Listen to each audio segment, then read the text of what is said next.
नमस्कार, ABC channel में आपका स्वागत है। मैं हूं सचिन श्रीवास्तव और आप मेरे साथ देखेंगे आजमगढ़ से जुड़ी खबरें। सबसे पहले और सबसे विश्वसनीय खबरों के लिए आप हमारे Facebook page ABC channel Azamgarh को लाइक और हमारे YouTube channel ABC channel Azamgarh को सब्सक्राइब कर सकते हैं। जिले की खबरों को आप हमारी वेबसाइट abcखबर.in पर भी प्राप्त कर सकते हैं। तो आइए नजर डाल लेते हैं आज की खास खबरों पर। खबर के प्रायोजक हैं दुनिया का मशहूर रेस्टोरेंट मोती महल, अब आपके शहर आजमगढ़ में। सेंट्रल बैंक के नीचे पुरानी सब्जी मंडी आजमगढ़। रामेश्वर प्रसाद ज्वेलर्स, प्रथम तल, Jalans mega shopping mall Azamgarh और वुडन टच भवरनाथ आजमगढ़। आजमगढ़ के निजामाबाद थाना के डोडोपुर में शाम को लालमन के घर पर खाना बनाते समय बड़ा हादसा हो गया। गैस लीकेज के चलते सिलेंडर फट गया। विस्फोट इतना तेज रहा कि घर की छत ढह गई। घटना में घर के बच्चों, महिलाओं व पुरुषों के साथ ही बचाने वाले पड़ोसी भी घायल व झुलस गए। घटना के दौरान लगभग 1 दर्जन लोग घायल हो गए। 11 लोगों को जिला अस्पताल में भर्ती कराया गया, जहां उनका इलाज किया जा रहा है। इनमें से 5 की हालत गंभीर होने पर उन्हें बीएचयू वाराणसी के लिए रेफर कर दिया गया, जहां रास्ते में एक व्यक्ति की मौत हो गई। घटना की जानकारी मिलते ही एसडीएम निजामाबाद, सीओ सदर सहित कई थानों की फोर्स मौके पर पहुंची। बताया गया कि लालमन की पुत्रवधू अपने घर में खाना बना रही थी। खाना बनाते समय गैस रिसाव के चलते आग भभक गई और विस्फोट हो गया। घटना में पूरी छत ढह गई, जिसमें लालमन, उसकी पत्नी रूपा की बेटी नाजा के अलावा पड़ोसी खुर्शीद के पुत्र शहबाज, फुजैल और अन्य में मोहल्ला अंसार, सना, फिरदौसी, मैमर, सैफ घायल हैं। सभी को एम्बुलेंस से जिला अस्पताल ले जाया गया। एसडीएम निजामाबाद भी मौके पर पहुंचे। उन्होंने बताया कि 11 लोग चपेट में आए हैं। अभी तो सर यहाँ 9 लोग आए हुए हैं, हो सकता है 1-2 लोग वहाँ पे बचे हों, छोटे हों। क्या गंभीर रूप से घायल हैं? बहुत गंभीर रूप से घायल है, बहुत, जितना ना कहे। अच्छा, इसमें कितने बच्चे, कितने महिलाएं, कितने अधिकारी भी लोग हैं? बच्चे मेरे ख्याल से 3 बच्चे हैं और 2 बच्ची हैं और शायद 2 महिला हैं, बाकी 3-4 पुरुष हैं। आपके घर के भी कोई झुलसे हैं क्या? हमारा एक भाई है। कितने मकान ध्वस्त हुए ब्लास्ट से? मकान तो एक ही ध्वस्त हुआ है। कैसे घटना घटी है? ये सर खाना पकाने के लिए वहाँ पे स्टार्ट किए हैं गैस, वो लीकेज रहा होगा, तो वही जो है आग लग गई है और रूम में गैस फैल गया है। फिर उसके बाद गैस जब जला है तो ब्लास्ट हुआ है और जो लोग देखने के लिए आए थे अगल बगल के लोग, वो लोग भी उसमें झुलस गए। बुरी तरह से सब लोग जले हुए हैं। बचाव कार्य कैसे जारी है? बचाव कार्य तो नहीं है, खैर मौके पे जो लोग थे वहाँ से निकाल के बाहर लेके आए हैं। तो एम्बुलेंस को हम लोग फ़ोन किए हैं तो गाड़ियाँ गई हैं एम्बुलेंस की, फिर वहाँ से लेके यहाँ तक आए हैं सर। क्या बचाव कार्य? इसका 50 मिनट के आसपास ग्राम डोडोपुर है निजामाबाद तहसील में, वहाँ गैस लीकेज हुई जिससे आग लग गई और सिलेंडर फट गया, जिसमें कुछ लोग बचा रहे थे, बालू डाल रहे थे, पानी डाल रहे थे। इसमें कुल 11 लोग घायल हो गए। सब किसी की डेथ वगैरह भी हुई है? नहीं, अभी डेथ किसी की नहीं हुई है। मकान वगैरह भी क्षतिग्रस्त? हाँ, मकान जो था कच्चा मकान था वो गिर गया है। क्या स्थिति है सर? सारे पेशेंट एडमिट हैं, डॉक्टर देख रहे हैं। अभी सभी ठीक हैं, सुरक्षित हैं। मुख्य चिकित्सा अधिकारी ने बताया कि जिला अस्पताल में 11 लोगों को गंभीर हालत में भर्ती कराया गया है। इसमें 6 लोग 100% जल चुके हैं, बाकी लोगों का 50 से 60% तक जले हुए हैं। इस घटना में 6 लोगों की स्थिति गंभीर है, जिनका इलाज किया जा रहा है। जानकारी हमको टेलीफोन पर पहले ही किसी ने सूचित किया था कि वहाँ पर ब्लास्ट हो गया है और काफी कई लोग इंजर्ड हुए हैं, तो मैंने तत्काल उसी समय सीएमएस को यहाँ प्रमुख अधीक्षक को फोन करके बता दिया था कि वहाँ से केसेज आ रहे हैं, तो यहाँ तैयारी कर लीजिए। यहाँ पर 9 लोग काफ़ी गंभीर अवस्था में लाए गए हैं, जिसमें से 3 बच्चे हैं और 6 एडल्ट हैं। 9 लोगों में से 6 लोगों का 100% लगभग बर्न है और बाकी जो है वो 50-60% के आसपास बर्न है। 6-7 लोगों की स्थिति काफ़ी गंभीर है, लेकिन उनका जो इलाज होना चाहिए यहाँ सारी व्यवस्थाएं हैं, सब तरह की दवाइयाँ हैं, डॉक्टर लगे हुए हैं, सब इलाज कर रहे हैं। जैसी भी जिसकी कंडीशन रहेगी उसके हिसाब से जो आवश्यकता पड़ेगी वो हम लोग उसके लिए तैयार हैं, उनकी पूरी चिकित्सकीय मदद। जिलाधिकारी राजेश कुमार ने निजामाबाद थाना के डोडोपुर गांव में शुक्रवार शाम को रसोई गैस सिलेंडर से हुई दुर्घटना को संज्ञान में लेकर शनिवार को जिला मंडलीय चिकित्सालय में भर्ती घायलों के हालात की जानकारी ली। उन्होंने परिजनों को आश्वस्त किया कि बेहतर और निःशुल्क इलाज की व्यवस्था सुनिश्चित की जाएगी। जिलाधिकारी ने मुख्य चिकित्सा अधिकारी को निर्देश दिया कि घायलों की अच्छी देखभाल सुनिश्चित करें। उन्होंने कहा कि गंभीर मरीजों की देखभाल व इलाज की सुविधा निःशुल्क उपलब्ध कराएं। उन्होंने सीएमओ को निर्देश दिया कि गंभीर मरीजों को बड़े सेंटर पीजीआई भेजकर अच्छे इलाज की व्यवस्था एवं दवाएं उपलब्ध कराएं।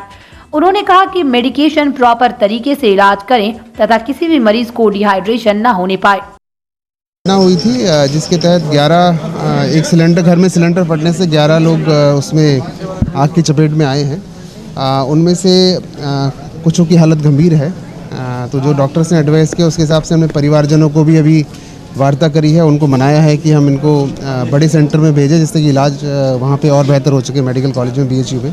तो वहाँ पे बात कर रहे हैं और परिजन भी से भी बात करी है, तो उनको अच्छी फैसिलिटी मतलब मेडिकल सुविधा देने के लिए प्रयास किया जा रहा है।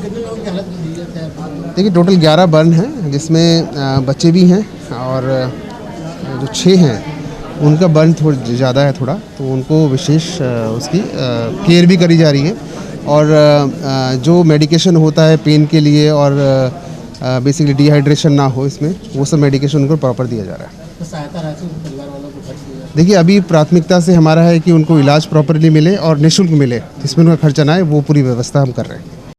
हमारा गठबंधन होगा, लेकिन बूथ पर कांग्रेस का झंडा लेकर संघर्ष करने वाले कार्यकर्ताओं से हमारा गठबंधन हर उस समय पंचायत के अध्यक्ष और ग्राम कांग्रेस के अध्यक्ष के साथ साथ हर गरीब, मजलूम, किसान और संविधान की रक्षा में उठे हाथ से है और जो कांग्रेस के पंजे को ताकत देने का काम कर रहा है। ये बातें शनिवार दोपहर उत्तर प्रदेश के कांग्रेस अध्यक्ष अजय कुमार लल्लू ने एक मैरिज हॉल पर कांग्रेस के न्याय पंचायत और ब्लॉक अध्यक्षों की बैठक को संबोधित करते हुए कहा। उन्होंने पूर्वी उत्तर प्रदेश के दौरे पर वाराणसी आ रहे अखिल भारतीय कांग्रेस के राष्ट्रीय महासचिव प्रियंका गांधी की महारैली को सफल बनाने के लिए यहां की 278 न्याय पंचायत सदस्यों से सीधा संवाद किया। इसी क्रम में जनपद के सभी ब्लॉक अध्यक्षों ने प्रदेश अध्यक्ष को अपने अपने क्षेत्रों में ग्राम कांग्रेस के गठन की प्रगति से अवगत कराया। कार्यकर्ता और सभी फ्रंटल संगठनों के अध्यक्षों को आगामी विधानसभा चुनाव के मद्देनजर चल रही तैयारियों के बाबत गहन समीक्षा के बाद जिले में आने वाली प्रतिज्ञा यात्रा का जोरदार स्वागत किए जाने का आह्वान भी किया गया। जिला कांग्रेस कमेटी ने यूपी कांग्रेस अध्यक्ष को प्रत्येक न्याय पंचायत से 2 बस कार्यकर्ताओं को लेकर बनारस पहुंचने का संकल्प दोहराया और उम्मीद जताई कि जनपद से लगभग 500 बसों का बेड़ा बनारस कूच करेगा। सियासी सरगर्मी को हवा देते हुए अजय कुमार लल्लू ने अखिलेश यादव और मायावती को खुलकर ललकारा। उन्होंने कहा कि लड़ाई के मैदान में पिछले साल से पीठ दिखाकर भाग रहे सपा मुखिया के ऊपर एक भी मुकदमा कायम हुआ हो तो समाजवादी पार्टी सत्ता में आने का दावा करे। उन्होंने अपने ऊपर लगे 167 मुकदमों का जिक्र करते हुए मायावती को पीछे पर्दे से तमाशा देखने वाली नेता बताया। अजय कुमार लल्लू ने अखिलेश यादव के संसदीय क्षेत्र में अखिलेश पर जमकर निशाना साधा। अजय कुमार लल्लू ने पत्रकारों से सवाल करते हुए कहा कि जब पूरा प्रदेश सीएए एनआरसी से परेशान था तब भी अखिलेश यादव अपने घर से बाहर नहीं निकले। आजमगढ़ की जनता उन्हें खोज रही थी। अखिलेश यादव को किसी ने घर से बाहर निकलते नहीं देखा। सपा, बसपा, भाजपा पर निशाना साधते हुए कहा कि विगत 32 वर्षों से प्रदेश की जनता को धोखा देने का काम किया जा रहा है। चुनाव में किसी दल से गठबंधन के सवाल पर प्रदेश अध्यक्ष का कहना है कि कांग्रेस का गठबंधन गांव, गरीब व आवाम की जनता से हो चुका है। आने वाले विधानसभा चुनाव में कांग्रेस सरकार बनाने जा रही है। लोगों में बहुत उत्साह है। वाराणसी में प्रियंका गांधी की रैली को लेकर पूर्वांचल के लोग तैयारियों में लगे हुए हैं। कांग्रेस की प्रतिज्ञा रथ यात्रा का प्रशिक्षण होना है। इसके साथ ही कांग्रेस का जय भारत महासंपर्क अभियान शुरू हो चुका है। जहां भी प्रशिक्षण अभी पूरा नहीं हुआ है, जल्द पूरा करा लिया जाएगा। सपा नेता अबू आजमी द्वारा कांग्रेस के खत्म होने के सवाल पर कांग्रेस प्रदेश अध्यक्ष ने कहा कि कौन है अबू आजमी। प्रदेश अध्यक्ष ने सवाल करते हुए कहा कि क्या यूपी में समाजवादी पार्टी से अल्पसंख्यक नेता विदा हो चुके हैं, इसलिए सपा को बाहरी नेताओं की जरूरत पड़ रही है। इसी क्रम में उत्तर प्रदेश कांग्रेस के उपाध्यक्ष विश्वविजय सिंह ने कहा कि अब कांग्रेस ही प्रत्येक गांव में अपना कार्यालय खोलेगी, जो सीधी जिला कांग्रेसों प्रदेश कार्यालय के संपर्क में रहेगा। इस मौके पर राम अवध एडवोकेट, जो कांग्रेस की सदस्यता ग्रहण करके इस मौके पर यूपी कांग्रेस के प्रदेश महासचिव मनिंदर मिश्रा, सचिव शमशाद अहमद व संगठन सचिव अनिल यादव मौजूद रहे। जिला कांग्रेस कमेटी के अध्यक्ष प्रवीण कुमार सिंह ने सभी का आभार व्यक्त किया। जय भारत महासंपर्क अभियान चलाने का काम किया था। उस परिप्रेक्ष्य में भी हमारी ग्राम सभा की जो 60,000 इकाइयाँ थी, लगभग 85 से 90% पूरा हो चुका है। थोड़े मोड़े बाकी है जो 30 तारीख तक हमारे कार्यकर्ताओं ने कहा है हम पूरा कर लेंगे। निश्चित तौर से जो कांग्रेस को 2 लाख विजय सेना बनानी थी, प्रशिक्षित करना था, उसके अंतर्गत हम अपने लक्ष्य को पूरा करने में सफल हो पा रहे हैं। संगठन के बदौलत, संघर्ष के बदौलत, संपर्क के बदौलत और आदरणीय प्रियंका गांधी के नेतृत्व में उत्तर प्रदेश में बदलाव की आंधी है, जिसका नाम प्रियंका गांधी है और 22 में कांग्रेस सरकार बनाएगी। प्रियंका जी की रैली की प्रस्तावित है वाराणसी में, कै तारीख को रैली है, कितनी तैयारी? देखिए, अभी प्रस्ताव है, उसकी तैयारी हम लोग कर रहे हैं। जल्द ही आपके सामने डेट सुनिश्चित करके बता दिया जाएगा। कितनी भीड़ जुटाने का यहाँ से है? देखिए, इतना लोगों में उत्साह है, जोश है, उमंग है, और जो हम लोगों ने सराउंडिंग मात्र 4-5 जनपदों को ही चिन्हित किया है, मैं समझता हूँ बनारस की रैली, काशी बाबा विश्वनाथ के नगरी की रैली, बाबा विश्वनाथ के आशीर्वाद से हमें भरोसा है लाखों की संख्या में लोग उमड़ेंगे और निश्चित तौर से 32 सालों से समाजवादी पार्टी, बहुजन समाज पार्टी और भारतीय जनता पार्टी का जो लूट तंत्र चला है, किसानों के साथ धोखा चला है, नौजवानों के साथ धोखा चला है, गांव और गरीब के साथ धोखा चला है, हमें भरोसा और विश्वास है कि उत्तर प्रदेश में आदरणीय प्रियंका गांधी के नेतृत्व में कांग्रेस सरकार बनाने जा रही है। 2 तारीख को रैली प्रस्तावित थी, आगे डेट पड़ी है? मैं कह तो रहा हूँ, रेट का डेट कोई प्रस्तावित नहीं था, चर्चा चल रही है, जल्दी वो आपके समझ रखी जाएगी। जैसे समाजवादी पार्टी 400 सीट जीतने का दावा कर रही, भारतीय जनता पार्टी 3.5, आपका दावा क्या है, कितनी सीटों पे आप दावा कर रहे हैं? क्या आपने कभी अखिलेश जी को घर से निकलते देखा है?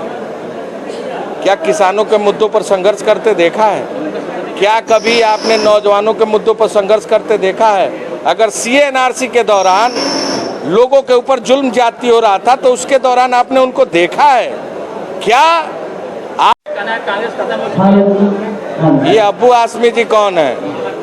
क्या उत्तर प्रदेश में अल्पसंख्यक नेता समाजवादी पार्टी से विदाई ले चुके हैं, इसलिए बाहर के नेताओं को हायर करना पड़ रहा है? ये प्रमाण है इस बात का। और निश्चित तौर से कांग्रेस उत्तर प्रदेश में बदलाव की आंधी है, जिसका नाम प्रियंका गांधी है। धन्यवाद। बिल्कुल गठबंधन करेंगे, गांव से, गरीब से, खेत से, कल्याण से, किसान से, आपसे और सबसे, उत्तर प्रदेश की आवाम से।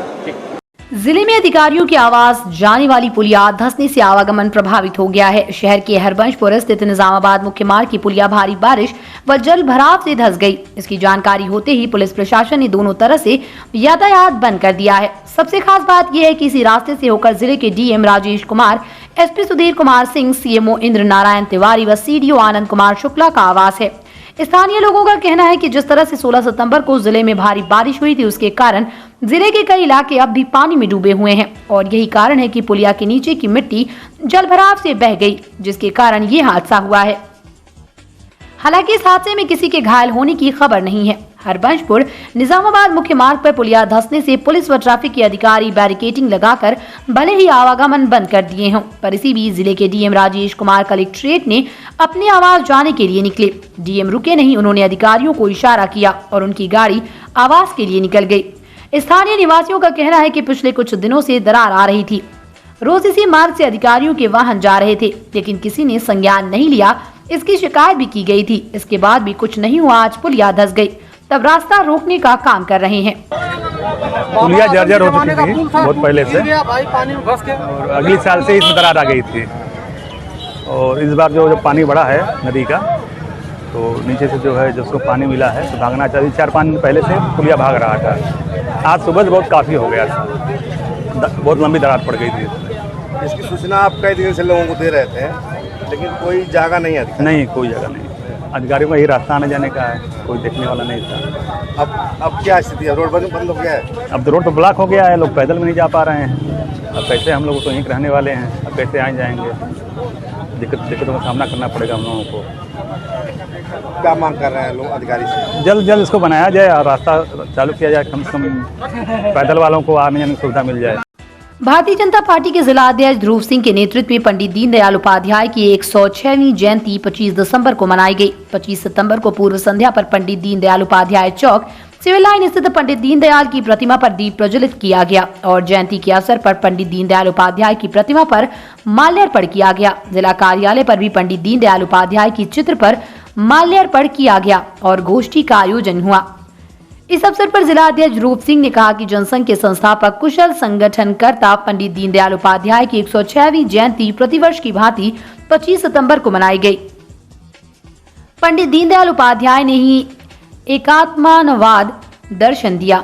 भारतीय जनता पार्टी उनके बताए मार्ग अंत्योदय पर चलकर गरीबों, किसानों, महिलाओं, युवाओं का उत्थान कर रही है। आज उनकी जयंती के अवसर पर उनके बताए गए मार्ग पर चलने का संकल्प लेते हैं। समाज के अंतिम पायदान पर खड़े व्यक्ति के जीवन में उत्थान लाना ही हमारा उद्देश्य है, जिससे ही राष्ट्र का उत्थान संभव है। प्रदेश कार्य समिति सदस्य अखिलेश मिश्र गुड्डू ने कहा कि एकात्म मानववाद और अंत्योदय के प्रणेता पंडित दीनदयाल उपाध्याय कहते थे, 2 धोती, 2 कुर्ते और 2 वक्त का भोजन ही मेरी आवश्यकता है। पंडित दीनदयाल उपाध्याय ने कहा था, राष्ट्रवाद हमारी प्रेरणा है, सुशासन और विकास से अंत्योदय हमारा लक्ष्य है। भारतीय जनता पार्टी पंडित दीनदयाल उपाध्याय के मार्ग पर चलते हुए प्रधानमंत्री नरेंद्र मोदी के नेतृत्व में केंद्र सरकार और मुख्यमंत्री योगी आदित्यनाथ के नेतृत्व में प्रदेश सरकार द्वारा अनेक जन कल्याणकारी योजनाओं का लाभ सीधे जरूरतमंद गरीबों, महिलाओं, किसानों, युवाओं तक पहुंचाने का काम भारतीय जनता पार्टी द्वारा किया जा रहा है। इस अवसर पर क्षेत्रीय महामंत्री सहजानंद राय, प्रेम प्रकाश राय, जयनाथ सिंह, ब्रजेश यादव, अवनीश मिश्रा, सचिदानंद सिंह, महेंद्र मौर्य, राजेश सिंह, महुआरी सहित तमाम लोग मौजूद रहे। वहीं एकात्म मानववाद के प्रणेता की जयंती गरीब कल्याण दिवस के रूप में मनाई गई। जिला दिव्यांग सशक्तिकरण विभाग द्वारा जिला चिकित्सालय में निःशुल्क कृत्रिम अंगों और सहायक उपकरणों का दिव्यांगजनों को वितरण किया गया। इस अवसर पर भाजपा जिला अध्यक्ष ने दिव्यांगजनों को ट्राईसाइकिल, फल, मिष्ठान व अन्य सहायक उपकरणों का वितरण किया। जो जनसंघ काल से जिनकी सोच थी कि इस देश में हर अंतिम व्यक्ति, हर गरीब व्यक्ति की सुविधाओं से परिपूर्ण हो, हर योजनाएं उसको मिले और गरीबी इस देश से मिटे, भारत से, ऐसे हमारे जनसंघ के समय से सदस्य रहे और जिनके कर्मों के फल से आज भारतीय जनता पार्टी एक विशाल बन करके पूरे भारत का नेतृत्व कर रही है, विश्व गुरु की तरफ बढ़ रही है। ऐसे हमारे पंडित दीनदयाल जी की आज जन्म जयंती है। जन्म जयंती के अवसर पर हम लोग हर वर्ष की भांति परंपरागत पहले सिविल लाइन पंडित दीनदयाल जी की मूर्ति पर पुष्पमाला चढ़ा करके उसका शुभारंभ करते हैं और यह शुभारंभ आज इस दीनदयाल जी की मूर्ति पर हुआ है। इसी के साथ साथ आज उत्तर प्रदेश के सभी 826 ब्लॉकों में गरीब कल्याण मेला का आयोजन है। अपने आजमगढ़ जनपद के भी 22 ब्लॉकों में गरीब कल्याण मेला का आयोजन है। हमारी जो मोदी जी की सरकार है, योगी जी की सरकार है, गरीबों के उत्थान के लिए किस संकल्प है और हमारे ये गरीबी उन्मूलन के प्रेरणास्रोत पंडित दीनदयाल की जन्म जयंती पर उनके चरणों में मैं कोट कोट श्रद्धा सुमन अर्पित करता हूँ और आपके प्रेरणा से हम लोग भारत को विश्वगुरु बना सकें। पीएम शहरी आवास योजना में गलत जानकारी देकर आवास हथियाने वाले की अब खैर नहीं। आजमगढ़ नगरीय विकास अभिकरण के परियोजना अधिकारी की सख्ती से फर्जी ढंग से धन लेने वालों ने अब सरकारी पैसे वापस करने लगे हैं। अब तक कुल 34 अपात्रों ने लाखों रुपए लौटा दिए हैं। इन लोगों में किसी को प्रथम किस्त के रूप में तो किसी को दूसरी किस्त के रूप में 50,000 से लेकर 1 लाख रुपए की धनराशि भेज दी गई थी। सत्यापन में कलई खुलने पर कुछ ने तो रुपए लौटा दिए, कुछ वापस कर रहे हैं। आजमगढ़ में 2 नगर पालिका और 12 नगर पंचायतें हैं। सभी ग्राम पंचायतों में गरीबों को आवास देने के लिए डीपीआर बनाए गए। जब से योजना लागू की गई तब से 18,738 लोगों ने आवेदन किया। इसमें से 4,467 अपात्र पाए गए। पात्र मिले 14,271 में से 13,792 के खाते में पहली किस्त भेजी जा चुकी है। इनमें से 6,990 लाभार्थियों ने आवास बनवा लिया है। इन लोगों को तीनों किस्तें 2.5 लाख खाते में भेजी जा चुकी है। वर्तमान में जनपद आजमगढ़ के 14 नगर निकायों में प्रधानमंत्री आवास योजना के डीपीआर बने हुए हैं, जिसमें से 18,738 लोगों ने आवेदन किया, 4,467 अपात्र पाए गए और 14,271 के सापेक्ष 13,792 लाभार्थियों के खाते में प्रथम किस्त जा चुकी है। इसमें से 6,960 लाभार्थियों ने अपना आवास पूर्ण करा लिया है और उनके खाते में तीनों किस्त की धनराशि लगभग 2.5 लाख रुपये भेजी जा चुकी है प्रति लाभार्थी। अब जब से योजना ये शुरू हुई तब तक का ये आंकड़ा है? जी हाँ, ये जब से योजना शुरू हुई है और आज तक की वर्तमान स्थिति है, इसमें से 7,238 लाभार्थियों ने अपना आवास पूर्ण करा लिया है। इसमें अपात्र कितने पाए गए हैं जांच में अब तक? 4,467 अपात्र पाए गए हैं, जिसमें इन लाभार्थी इनके खाते में कोई धनराशि नहीं गई। मुख्यतः 3 शर्तें हैं। एक तो भारतवर्ष में कहीं लाभार्थी का पक्का मकान हो, 3 लाख रुपए से कम आय हो और नगर निकाय संबंधित नगर निकाय का निवासी हो। उसके पास कम से कम 21 वर्ग मीटर ज़मीन होनी चाहिए और यदि 21 वर्ग मीटर ज़मीन उसके पास ना भी हो तो ऊपर नीचे आवास बना सकता है। आवेदन किसी भी समय कर सकते हैं कि उसकी भी समय सीमा रहती है आवेदन का? आवेदन करने की कोई समय सीमा नहीं है। हम स्वयं एक यहाँ नामित संस्था है, उसके माध्यम से सर्वे कराते हैं और जो भी पात्र लाभार्थी दिखता है उसका आवेदन कराते हैं। आवेदन कभी भी कर सकता है, आवेदन की कोई समस्या। इस योजना में 3 किस्त में धनराशि दी जाती है। फाउंडेशन के लिए फाउंडेशन बन जाता है, जियो टैग हो जाता है और दूसरी किस्त में 1.5 लाख रुपये की धनराशि दी जाती है और जब आवास कंप्लीट कर लेता है तब अंतिम किस्त महंगाई पुताई और उसके लिए 50,000 रुपये प्रदान किए जाते हैं। एकात्म मानववाद के प्रणेता पंडित दीनदयाल उपाध्याय की जयंती पर भाजपा नगर अध्यक्ष शैलेंद्र अग्रवाल ने सिविल लाइंस स्थित पंडित जी की मूर्ति पर माल्यार्पण पढ़कर उनके व्यक्तित्व कृतित्व को नमन किया। नगर अध्यक्ष शैलेंद्र अग्रवाल ने कहा कि पंडित दीनदयाल उपाध्याय ने एक ही एकात्म मानववाद दर्शन की दिया। भारतीय जनता पार्टी उनके बताए मार्ग अंत्योदय पर चलकर गरीबों, किसानों, महिलाओं, युवाओं के उत्थान कर रही है। आज उनकी जयंती के अवसर पर उनके बताए गए मार्ग पर चलने का संकल्प लेते हैं। समाज के अंतिम पायदान पर खड़े व्यक्ति के जीवन में उत्थान लाना ही हमारा उद्देश्य है, जिससे ही राष्ट्र का उत्थान संभव है। इस मौके पर अमन गर्ग, राजन उपाध्याय, राकेश सिंह, अजय सिंह, अनीता सिंह, सुशील सेठ, उज्जवल शर्मा, संदीप धर्मेंद्र सिंह, शेखरलाल श्रीवास्तव, शोभी श्रीवास्तव, रजनीश राय, सुनील मिश्रा, वैशाली रस्तोगी, वंदना गुप्ता, सुनीता ओझा, रेणु चौधरी, नवनीत गुप्ता, रवि सोनकर, मुंशी निषाद आदि लोग उपस्थित रहे। आज हम सभी लोग यहाँ पंडित दीनदयाल तिराहे पे पंडित दीनदयाल जी की जयंती मनाने के लिए उपस्थित हुए हैं। इस अवसर पर हमारे नगर के सभी पदाधिकारी, मोर्चों के अध्यक्ष, मोर्चों के पदाधिकारी यहाँ उपस्थित हैं। सभी लोगों ने एक साथ मिलकर पंडित दीनदयाल जी की मूर्ति पर माल्यार्पण किया है और जयकारा किया है। मैं आज के दिन आप सभी लोगों को यही कहूँगा कि भारतीय जनता पार्टी एक ऐसी पार्टी है जो कि राष्ट्रीय या यहीं अंतर्राष्ट्रीय स्तर पर जिसको मोदी जी ने पहुंचा दिया है। आप सभी लोग पार्टी के साथ मिलजुल कर काम करें। दुनिया का नामचीन मोती महल रेस्टोरेंट अब आपके शहर आजमगढ़ में यूएसए, लंदन, बहरीन, यूएई सहित देश विदेश में 100 outlet veg, non veg, Indian, Chinese और थाईलैंड के लजीज व्यंजन के साथ ही मोती महल की मशहूर तंदूरी चिकन उपलब्ध। वैलिड पार्किंग की विशेष व्यवस्था। आपको वेज है पसंद या आप नॉन वेज के शौकीन हैं, दोनों जरूरतों को पूरा करेगा Moti Mahal restaurant. Central bank के नीचे चौक रोड, पुरानी सब्जी मंडी, आजमगढ़। जनपद के 80 वर्ष पुराने रघुनंदन प्रसाद रामेश्वर प्रसाद ज्वेलर्स, आसिफगंज, पुरानी कोतवाली, आजमगढ़ की नई ब्रांच रामेश्वर प्रसाद ज्वेलर्स, प्रथम तल Jalans mega shopping mall, Sidhari, Azamgarh. हमारे यहाँ सोने, चांदी एवं हीरे की पूर्णतः हॉलमार्क ज्वेलरी 100% वापसी पर उपलब्ध। आसान किश्तों पर हॉलमार्क ज्वेलरी उचित मूल्य पर प्राप्त करें। ज्वेलरी की शुद्धता मापने के लिए फ्री कैरोमीटर की व्यवस्था। शादी विवाह की करनी हो तैयारी या त्योहारों की हो खरीदारी, आपके भरोसे पर हमेशा खरा उतरेगा रामेश्वर प्रसाद ज्वेलर्स, प्रथम तल Jalans mega shopping mall, Sidhari, Azamgarh. Wooden touch Bhawarnath, Azamgarh, a complete hardware store.